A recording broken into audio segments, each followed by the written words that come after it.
วัสดีค่ะสวัสดีครับไม่เจอกันมานานแค่ไหนแล้วฮะประมาณ10 กว่าวัน10 กว่าวันเลิกกันมานานแค่ไหนแล้ว7 วันนี้เลิกกันมา7 วันเลิกกี่วันที่ไม่ได้เจอกันตั้งแต่ไม่ได้เจอกันคือ10 กว่าวันค่ะ10 กว่าวันนะฮะมีปัญหาทนกันไม่ได้แล้วค่ะคือต้องบอกกันนะครับวันนี้ที่มานั่งคุยกันเนี่ยเราไม่ได้ต้องการให้2 คนนั้นมาทะเลาะกันนะครับแต่ที่เราเชิญมาเพราะว่าครั้งหนึ่งคุณเคยมาออกรายการโหนกระแสแล้วออกคู่กันครั้งแรกเลยจำได้ใช่ไหมแต่วันนี้เนี่ยพอมันเป็นประเด็นเกิดขึ้นเราก็เชิญคุณ2 คนมา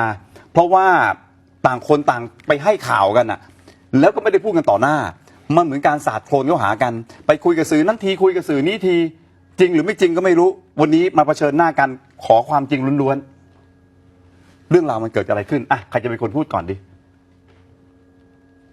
ให้เขาพูดก่อนกันนะเรื่องราวเกิดอะไรขึ้นคุณว่ามาตั้งแต่เริ่มแรกเลยไหมพี่ตั้งแต่มีปัญหากันแต่เริ่มแรกเลยนะคะคือมีปัญหากันตั้งแต่นี่หนูพูดความจริงเลยนะคะตั้งแต่ผูกข้อไม้ข้อมือเดือนแรกเพราะว่าเขาทะเลาะกันกับหนูนี่แหละเพราะว่าเมาแล้วทีนี้ก็หนูก็จะตีตั๋วรถตู้หนูโทรรถตู้มาแล้วมารับหนูที่บ้านที่สุรินทร์ใครตีมาหนูหนูโทรรถตู้ไปโทรเรียกรถตู้ไปจะให้ไปรับใช่เพราะว่าโดนตีตอนนั้นยังไม่ได้โดนตีนะคะแต่คือทะเลาะกันเหมือนกับว่าเขาเมาคือเราบอกแล้วว่าแต่งงานกับเราแล้วคือห้ามกินเหล้าพอหลังจากนั้นก็หนูก็รับไม่ได้แค่เดือนเดียวนะคะทีนี้ตอนนั้นหนูเข้าห้องน้ำแล้วเขาก็ยังไงฮะแล้วเขาก็ไปตบหน้าลูกหนูทีหนึ่งใครตบมีมีดตบหน้าลูกอายุเท่าไหร่8 ขวบตบตอนไหนตบแต่ตัวเดี๋ยวใจเย็นอย่าไปดุเขาตบหรือเปล่าตบไหล่ยังตบแบบนี้ตบหน้าหรือตบไหล่ตบหน้าค่ะนั้นลูกหนูยังจำได้อยู่เลยฝังใจอยู่เลยค่ะเมาหรือเปล่าตอนนั้นไม่ได้เมานะครับเดี๋ยวแป๊บนึงนะตกลงเมาไหมเมาค่ะแล้วตบหน้าลูกคุณแล้วหนูก็เลยโมโหแล้วก็จะเข้าไปต่อยหน้าเขาก็เลยถีบออกมาใครถีบมีมีดถีบออกมาถีบไหมที่มีข่าวอยู่ช่วงนึงค่ะว่าหนูลงไปหาดใหญ่แต่หนูแก้ข่าวเป็นว่าหนูมาทำงานแต่ซึ่งจริงๆแล้วไม่ใช่โอเคหลังจากนั้นยังไงต่ออันนั้นคือเริ่มเป็นด่างพร้อยในใจละใช่คือจุดด่างในใจนะเขารักเราแต่ทำไมเขาไม่รักลูกเราด้วยครับคือต้องบอกผู้ชมนะว่านี่ไม่ได้เป็นการมาสาวไส้ให้กากินอะไรนะเพียงแต่ว่ามันเป็นประเด็นทั้ง2 มุมแล้วก็หาจุดไม่ได้ว่าใครโกหกกันแน่และสังคมเขาก็จับตามองคู่คุณอยู่นะว่าครั้งหนึ่งเนี่ยสาวหน้าตาดีกลับมาคบกับคนที่มีจุดบกพร่องบนใบหน้าถูกไหมฮะพอวันหนึ่งเลิกกันขึ้นมาเนี่ยแล้วมีการสาดโคลนกันไปต่างพูดต่างแบบต่างกันนำเสนอกันไปว่าคนนี้เป็นอย่างนั้นคนนั้นเป็นอย่างนี้วันนี้คือขอเอาความจริงคุณก็พูดความจริงแบบนี้โอเคอย่าหาว่าสาวไส้นะยังไงต่อแล้วก็หนูก็กลับไปอยู่หาดใหญ่แล้วหลังจากนั้นก็เขาก็โทรมาง้อหนูก็เลยให้โอกาสก็ได้เขาก็เลยลงมาหาที่หาดใหญ่แล้วมาอยู่ที่หาดใหญ่แล้วเขาก็ยังทำนิสัยเหมือนเดิมคือเหล้ากินเหล้าไม่ใช่กินแค่กั๊กเดียวนะกินไงกินเป็นขวดคือกลมมาเหรอขวดเหล้าประมาณเหล้าอะไรคือเหล้าทั่วไปเหล้าขาวนะยังไงต่อก็ทะเลาะกันอีกก็จนแบบอยู่กันไม่ได้ก็ต่างคนต่างแยกย้ายอีกแยกย้ายเสร็จหนูก็ขึ้นไปอยู่กรุงเทพแล้วก็หนูก็ให้อภัยอีกแล้วก็ขึ้นไปอยู่กรุงเทพด้วยกันไปทำงานอยู่ที่เพื่อนเขา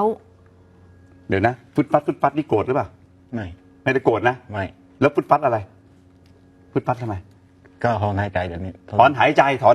ผมยังไม่ได้นอนยังไม่ได้นอนถอนหายใจผมว่าคิดฟุดฟัดหรือว่าโกรธเขาอีกยังไงต่อแล้วก็ขึ้นไปอยู่ที่กรุงเทพทำงานที่ลาดกระบังกับเพื่อนเขาก็ยังเหมือนเดิมพี่หนูให้โอกาสกี่ครั้งก็ยังเหมือนเดิมเมาเหมือนเดิมค่ะเมาเหมือนเดิมแล้วไอ้จุดที่รู้สึกว่าเราไม่ไหวแล้วมันคืออะไรก็คือทำร้ายร่างกายตอนที่หนูอยู่สุรินทร์ที่บ้านทำงาน KFC ตีหนูจนหน้าบวมแขนตรงหน้าเรื่องอะไรไปเรื่องอะไรเมาพี่เมาแล้วพูดนู่นพูดนี่จนแบบหนูก็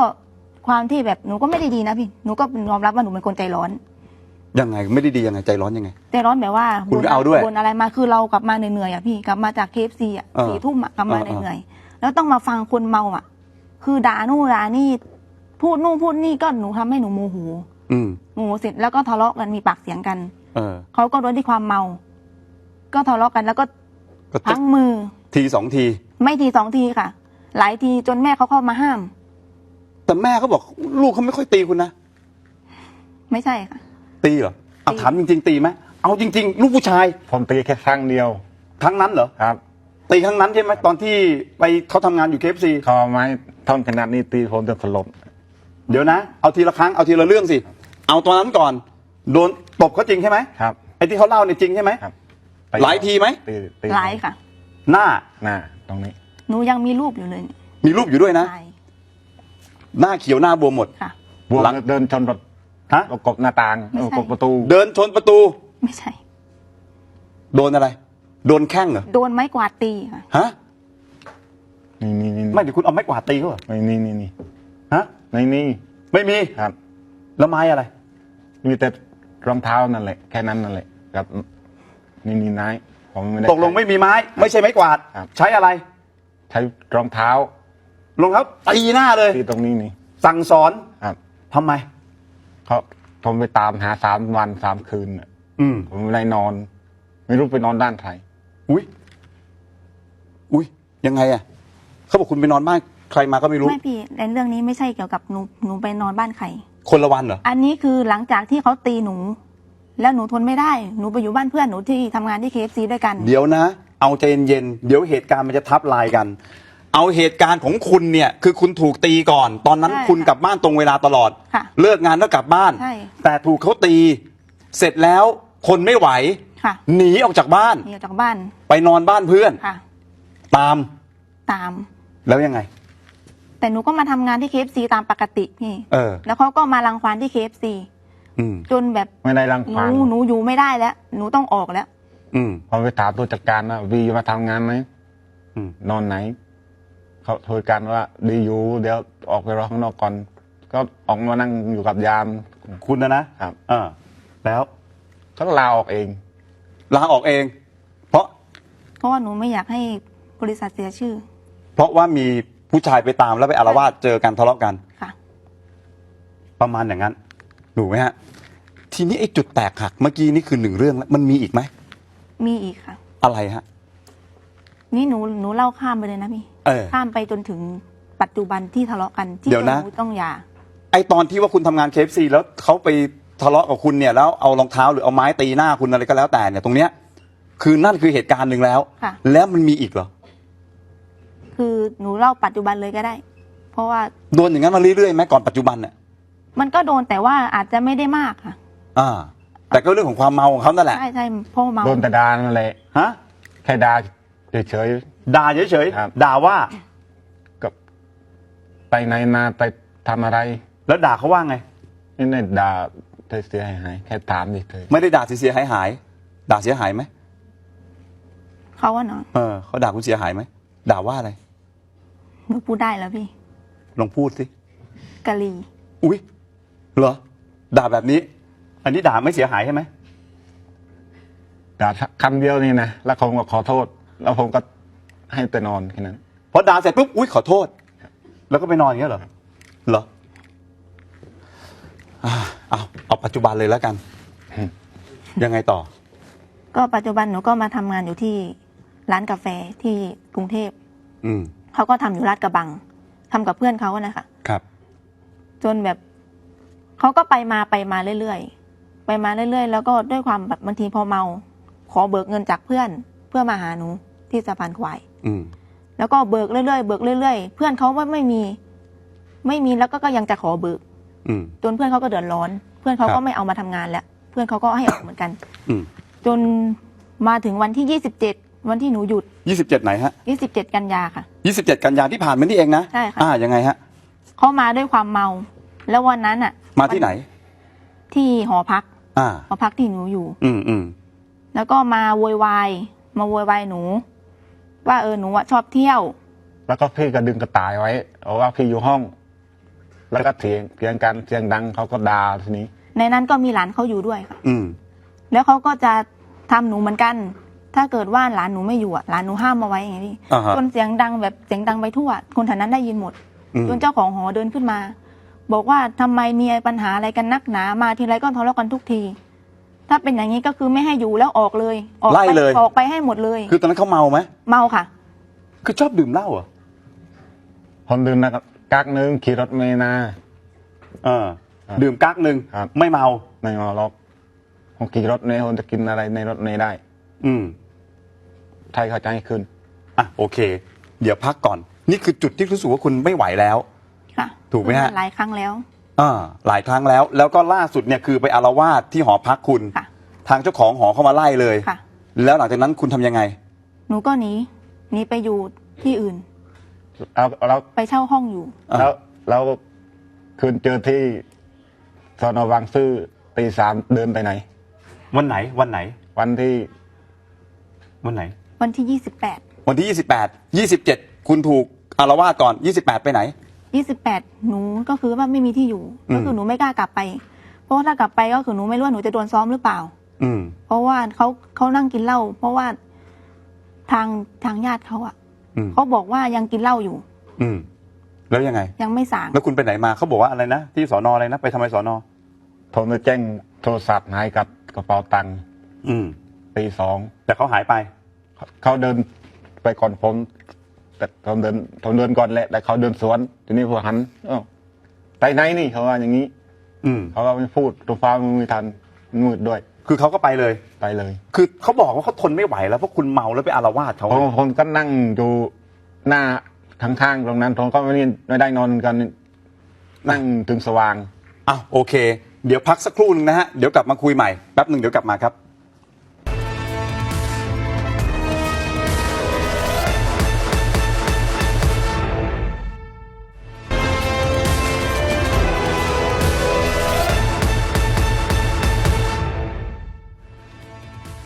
กลับมาสู่รายการโหนกระแส ผมถามทางมิมี่หน่อยเห็นคุณไปออกรายการนู้นรายการนี้ ไปให้สัมภาษณ์ว่าคุณไม่ได้เมา คุณไม่ได้ดื่มเหล้า คุณไม่ได้ทำร้ายร่างกายเขาด้วย ผมบอกว่าผมทำร่างกายอยู่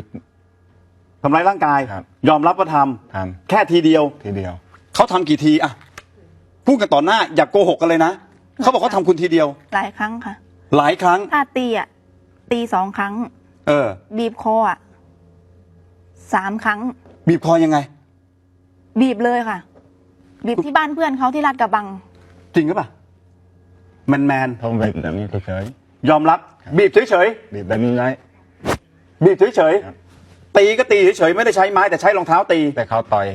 เขาต่อย ครับเขาก็บีบอะไรนี้เขาก็ต่อย พอคุณบีบปุ๊บเขาต่อยเลย ใช่ไหมฮะเป็นผมก็ต่อยนะ ไม่ใช่บีบเราเขาจะผลักออก อ๋อจะผลักออก เขาจะ แต่เป็นจะไปผลักโดนคอเขา ครับ อ๋อยังไงอีก ล่าสุดคุณมีประกาศออกมาคุณมีแฟนใหม่เขาทรมานใจร้องผมร้องไห้นะแม่เขาบอกเขานอนไม่หลับร้องไห้ไหมเสียใจมาก มีแฟนใหม่เหรอ ค่ะ คบกันมานานยัง ไม่นานค่ะ นี่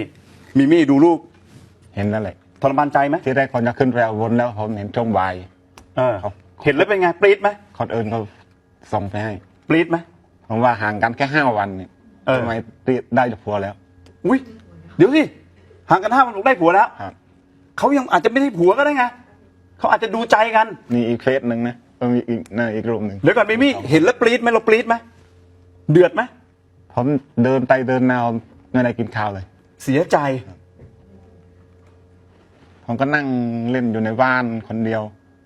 เหงาใช่ไหม แล้วก็ผมเดินมานั่งเล่นกับแม่แล้วก็ เออ เดินได้นั่งเล่นอยู่บ้านคนเดียว เออ ทั้งคืนทั้ง ถา วั ม น หน่อยทำไมถึงเริ่มดื่มเหล้าเมื่อก่อนตอนที่คุณมาออกคู่กันคุณไม่ได้ดื่มเหล้านี่หรือดื่มมานานแล้ว เพิ่งดื่มจัดมาช่วงที่เขาไปเที่ยวบ่อยนี่แหละ เพราะเขาเที่ยวบ่อยเลยดื่ม จริงป่ะคุณเที่ยวบ่อยเหรอ ไม่จริงค่ะ หนูกลับมาจากที่ทำงานหนูก็อยู่ที่บ้าน อยู่ที่ห้องเช่า ไม่เคยไปไหน อยู่กับหลานเขาเนี่ยค่ะ แล้วลูกคุณอยู่ไหน ลูกหนูอยู่สะบ้าย้อย ก็คือให้ใครเลี้ยง ให้ทวดของทางฝ่ายแฟนเก่าเลี้ยง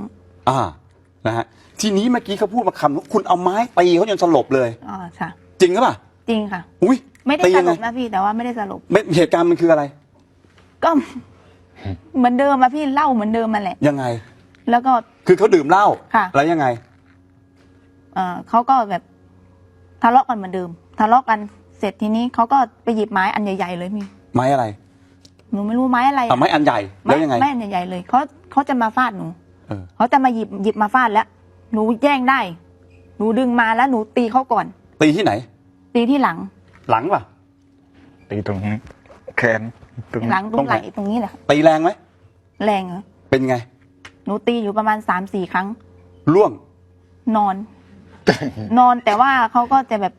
พอหลังจากนั้น หนูก็ไปบอกคนข้างบ้านว่า พาเขาไปส่งโรงพยาบาลด้วย อ๋อพาไปส่งโรงพยาบาลเป็นห่วง นั่นคือหนูก็ไม่รู้เนอะว่า ว่าตายหรือเปล่า ก็บอกให้พาไปส่งโรงพยาบาล แต่ว่าพอหลังจากนั้นเขาก็ลุกขึ้น เดินเข้าไปในบ้านดี เอาตัวแล้วไปโรงพยาบาลไหม ไม่เลยไปครับทายให้เขาทายาให้คืน คือแกล้งทำเป็นเจ็บ แกล้งทำเป็นนอน ลุกไม่ได้2 วันครับ ลุกไปได้2 วันแต่ให้เขาทายาให้เขาก็ทาให้ แล้วกลับไปดื่มเหล้าอีกไหมอะ ประมาณอาทิตย์หนึ่ง2 อาทิตย์ต้องก็กินนิดหนึ่งอีก กินอีกนิดนึงไอ้คำพูดที่บอกว่าชีวิตนี้พี่ให้บีหมดแล้วเนี่ยยังคิดอยู่ในใจอยู่ไหม ยังคิดอยู่นะครับตอนนี้ผมก็ยังออกช่อง8ผมก็พูดอยู่ว่า ว่า ถ้าเขาขอเลิกผมก็จะเลิกให้แต่ผมไม่เลิก อะไรนะ ถ้าเขาจะเลิกผมก็จะเลิกให้ แต่ผมยังไม่เลิกคน ถ้าเขาจะเลิก ผมก็จะเลิกให้ ครับ แต่ผมไม่เลิก ครับแต่ผมจะรออยู่ที่บ้าน ผมจะรอ ครับ รออยู่ที่สุรินทร์ ครับ แบบเหงาดื่มเหล้าขาวไปด้วย แน่หยุดกินละ หยุดกิน แม่ให้หยุดกิน ถ้าแม่ไม่ให้หยุดล่ะ แต่ไม่มีชวนกินครับ ฮะ นั่งอยู่คนเดียวเลย เอางี้ไหนๆทั้งคู่มาเดี๋ยวผมให้ดูภาพนี้ภาพหนึ่งคุณสองคนเคยมาออกรายการ วันนี้มันอาจจะเป็นเพื่อนกัน หรืออาจจะเป็นเพื่อนกันไม่ได้ หรือกลับไปรักกันได้หรือไม่ได้ อันนี้ผมไม่รู้ ผมไม่ได้เกี่ยวข้อง แต่ผมอยากให้ดูภาพนี้นิดนึงอ่ะไปดูฮะถามพี่อย่างนี้เลยเหรอ ๆ ไม่คนเราก็ต้องเลือก แต่จิตใจที่ดีอยู่แล้วค่ะ หน้าตาไม่ใช่ เกี่ยว ปัญหาไม่ใช่อุปสรรคกอดกันทุกวันไหมแสดงความรักกันยังไงสองคนนี้ ทุกวันค่ะ ยังไงกอดกันยังไง วันนี้ก็มาหอมแก้ม หอมให้ดูหน่อยสิอ่ะไหนๆมาออกแล้วอ่ะหอมหน่อยที่หอมโชว์หอมแฟนโชว์หน่อยอ่ะโอ้ยอ่ะเราหอมเขาหน่อยสิอ่ะโอ้ยนอนกอดกันทุกวันนี่แหมเคยมีความรักไหมบีไม่ดูแล้วน้ำตาคลอทำไม ไม่ใช่เจ็บตาหรอกร้องนั่งร้องไห้เจ็บตาตาแดงถ้าเขาร้องไห้ตาจะแดงอย่างนี้ตลอด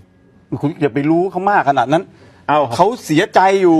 ในเรื่องอดีต ทำไมคนจะไม่รู้เขาด่าทีไรนะร้องไห้น้ำตาแดงแล้วก็บวม ถามจริงๆอ่ะจะคบกันต่อไหม ไม่แล้วค่ะพี่ ยืนยันนะฮะ หนูไม่มีวันหันหลังกลับไปแล้วอะ ไม่มีทางดีกันได้อีกแล้ว ก็คือหนูอยากให้จบแบบด้วยดีอะค่ะ เป็นเพราะคุณมีคนอื่นหรือเปล่า อันนี้ขอโทษนะ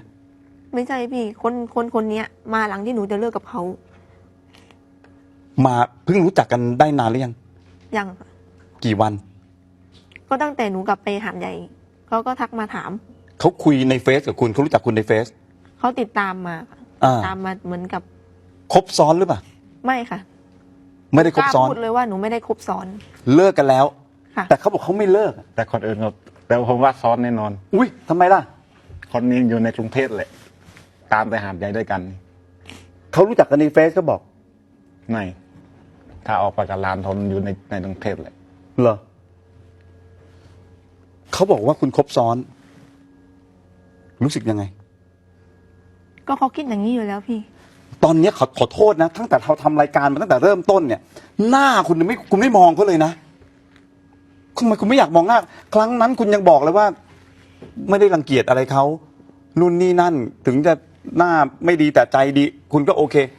แต่วันนี้ทำไมถึงไม่มองหน้าเขาเลยเพราะอะไร กลัวใจอ่อนหรือว่าอะไร ไม่ใช่ค่ะ ทำไมฮะ คือมันแบบหนูจำฝังใจอะพี่ แบบตอนนี้คือ ไม่กล้ามอง ความรักกลายเป็น กลัวแฟนเห็น อะไรนะ ไม่กล้ามองหรอกกลัวแฟนเห็น นั่น ก็ไปแขวะเขาอีก ไม่กล้ามองกลัวแฟนเห็น ครับ โธ่อย่างนั้นหรือเปล่า ไม่เกี่ยวเลย ค่ะ วันเนี้ยถ้าเกิดว่าเขาเลิกดื่มเหล้านู่นนี่นั่น มันมีโอกาสอีกไหม ไม่มีแล้วพี่ เพราะโอกาสที่หนูให้อ่ะหนูให้ไปเยอะแล้ว อืม จบ ค่ะ คุณล่ะ ตอนเนี้ยเขาไม่ไหวละ ก็แล้วแต่เขาผมไม่ได้ว่าอะไร ยินดีเลิกไหม ครับ จะมีการสาดโคลนกันอีกไหมว่าเขาตอนนี้สิ่งที่คุณกำลังพูดคือเขาไปมีคนอื่นคุณเขาคบซ้อนเขาเปลี่ยนไปประมาณเดือนหนึ่งแล้วหลังจากนั้นเขาก็ทิ้งคุณไปหนีคุณไปให้คุณร้องไห้อยู่คนเดียว ตั้งแต่กลางเดือนที่ผ่านมาในวันในสถานีรถไฟ คุยกับผมไม่เคยร้องไห้ในด้านเขาว่า คุยโทรศัพท์ตาแดงร้องไห้ เขาเหรอ ครับ ทำไมแล้วเขาตาแดงร้องไห้ เดือนที่ผ่านมา เพราะอะไรร้องไห้ทำไม คุณสงสัยว่า อยู่กับผู้ชายคนนี้แหละ แล้วร้องไห้ ไม่คิดเหรอว่าเขาคุยกับคุณก็เลยร้องไห้ ไม่เคย เหรอต้องไปคุยกับผู้ชายคนใหม่แน่ๆเลยร้องไห้ คุยกับผมนี่แต่ดา อุ๊ย ไม่พี่หนูจำได้ ทำไม แม่บ้านหนูกำลังทะเลาะกับพี่มีอยู่ อ๋อทะเลาะกับพี่มี่เนี่ยแห บ้า ละ นเดินมาพอดีแล้วเขาก็เห็นสิ่งที่หนูร้อง เขาก็เลยไปบอก หนูจำได้ เขาก็เลยบอกมี่บอกว่าเนี่ยเมียเนี่ยร้องไห้อยู่นะ ใช่ไหมปรากฏมี่ไปคิดว่าอ๋อไอ้ที่ร้องไห้เนี่ยร้องไห้ผู้ชายคนนู้น เพราะว่าหนูนั่งอยู่ร้านกาแฟ ซึ่ง เออ ยังตอนนั้นคือมีปัญหากับพี่มี อืม ทะเลาะกันที่ร้านกาแฟตลอดหนูคุยโทรศัพท์เนี่ย ครับ ทะเลาะกันตลอด ๆเขาว่าไม่ได้อยู่ร้านกาแฟอยู่หน้าห้องน้ำ แล้วคุณไปรู้ได้ไงเขาคุยกับผู้ชายคนอื่นไอ้ที่ร้องไห้เนี่ย ก็ตก มีเขี่ยอะไรจากลิ้นนั่นน่ะแล้วก็เช็ดกางเกงนะ แล้วไง ก็อยู่เขาว่าอยู่หน้าห้องน้ำยืนตาแดง คุยโทรศัพท์ มี่เราคุยกันมานานแล้วผมลืมถามคุณไปเรื่องหนึ่งตอนนั้นนะผมจำได้เมื่อปีก่อนเนี่ยคุณได้รับเงินบริจาคมาเพื่อผ่าตัดทำศัลยกรรม ถูกไหมฮะ ครับ ทำไหม พอผมมารอบหนึ่ง2 รอบ ผมเลยทำด้านเลย แล้วเงินที่เขาบริจาคมาให้ไปทำหน้าทำปากอะเท่าไหร่ได้เท่าไหร่ ได้130,000ครับ 130,000 130,000ไปไหน ทำด้านครับ ทำบ้าน ครับ แต่ไม่ทำปาก ก็ที่แรกเขาจะมาแล้วหมอเขาขอเลื่อน ทีนี้ก็หายไปเลย ใครหาย เขาไม่ได้ติดต่อ ก็ถามทางนู้นเขาโทรเข้าแต่ทางนู้น นี่บ้านคุณใช่ไหมที่คุณเอาเงินไปทำใช่ไหม ครับ แล้วเอาไงอ่ะบ้านหลังนี้จะทำยังไงต่อเพราะตอนนั้นคุณสร้างมาเพื่อจะอยู่ด้วยกัน ครับ แล้วจะทำยังไง ก็ปล่อยร้างอย่างนั้นเลย ปล่อยล้างไว้ แต่ยืนยันวันนี้ยังไงเขาบอกเขาไม่กลับไปแล้วเขาไม่มีวันหันหลังกลับแล้ว เขากลับไปไม่ได้หรอกแฟนในเขาอยู่เทอร์เรอร์อยู่ แฟนใหม่ จะกลับ แฟนใหม่อยู่เทเลอร์เลย ครับ จะกลับไปได้ยังไง หยุดมันต่อไม้หยุดที่บ้าน อุ้ย ใครเขาจะกลับ เดี๋ยวนะ คุณไปบอกว่าแฟนเขายืนเป็นตอไม้เลยเหรอทำไมอ่ะหึงเหรอ ในหึงก็เขาไปอยู่ด้วยกันแล้วเนาะใครจะห้ามเขาได้ ก็เขาบอกว่าคุณไปทำร้ายร่างกายเขาคุณเมาแล้วไปตีเขาเขาก็เลยทนไม่ไหวอ่ะ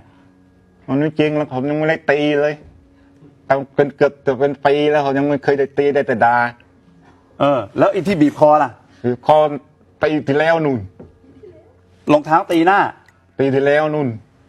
ปีนี้ยังไม่ได้ทำอะไรเล โอย เค เวลาหมดแล้ว เราก็ไม่รู้นะคนอาจจะว่ากันได้เทปนี้มันต้องการนำเสนออะไรวะนะฮะแล้วคนก็อาจจะรู้สึกว่ามันทำไมต้องเอาเรื่องสองคนนี้มานำเสนอคือต้องบอกผู้ชมนะครับว่า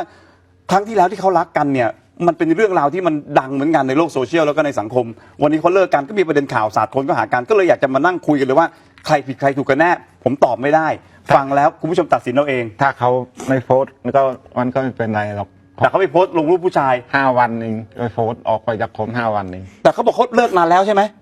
เลิกกี่วัน 5 วันนอนอยู่ด้วยกัน เลิกตั้ ทุ ง กวัน แต่วันที่27 เออ มาทะเลาะกับหนู27แล้วจนถึงเขาสัมภาษณ์วันที่7โอเค มันไม่ใช่5 วัน อ่ะเอาเป็นว่าวันนี้คุณยืนยันอยากบอกอะไรเขาไหมสุดท้ายละ ก็คือหนูอยากให้แบบจบแล้วอะพี่ อยากให้แบบจบด้วยดี แบบไม่ต้องมีอะไรค้างคาใจคือ ไม่ต้องไปแบบออกข่าวช่องนู้นช่องนี้เพราะว่าหนูอยากอยู่แค่เงียบๆอ่ะพี่ พอได้แล้วหยุดออกข่าว แล้ว นะใครทำอะไรรู้กันดีอยู่ ใช่ค่ะ ถูกไหม รู้แก่ใจ อ่ะโอเค คุณอยากจะบอกอะไรเขาไหมสุดท้ายละบอกเลย เป็นเพื่อนเป็นน้าก็ได้ แต่โทรศัพท์คุยกันเล่นก็ได้ บอกเขาสิ บอกแล้ว นะ บอกแล้ว บอกแล้ว เห็นเขา เป็นเพื่อนก็ได้ คุยโทรศัพท์เล่นก็ได้ แค่นั้น เป็นอาก็ได้ เป็นอาก็ได้ ทำไมต้องบล็อกหมดเลย ทำไมต้องบล็อกหมดเลย แล้วโทร เขาอยา ศั ก พท์โทรศัพท์เครื่องแดงของพี่ไต่ไหน โทรศัพท์เครื่องแดงไว้ไหน ไม่รู้พี่ เมาแล้วก็ทิ้งผ่าน อ่ะโอเคนะครับ เอาหมดเวลาจริงๆคุณผู้ชมครับ ก็เอาเป็นว่าทั้งคู่ปิดตำนานเลิกลา ไม่มีการออกมาสาดโคลนกันอีกแล้วนะครับ ทั้งสองฝั่งนะครับ คุณก็ยอมรับว่าคุณเองจะขอโทษอะไรเขาไหม นั่นกระต่ายอยู่ไหน จะขอโทษเขาไหม ขอโทษทำไม ขอโทษทำไมเหรอไอ้สิ่งที่เราเคยทำร้ายเขาเมาตีเขาขอโทษไหม เขานี่จะเอาผัวไหมเขาต้องขอโทษผม จะขอโทษเขาไหมเขาบอกคุณไปเอาผัวใหม่ ต้องขอโทษเขาจะขอโทษเขาไหม หนูก็ต้องขอโทษแหละพี่ เพราะว่าหนูเลิก มันอาจจะเร็วไปอ่ะ คือเลิกแล้วแต่ว่ามันเร็วไปจริงๆ หนูก็ผิดหนูยอมรับ แต่ว่าคือมันไปต่อไม่ได้แล้วคุณพี่ โอเคนะครับยอมรับความจริงนะครับวันนี้ขอบคุณมากทั้งสองท่านครับ ขอบคุณค่ะ จบเลยนะฮะไม่มีการไปสาดโคลนอีกแล้วนะ ครับ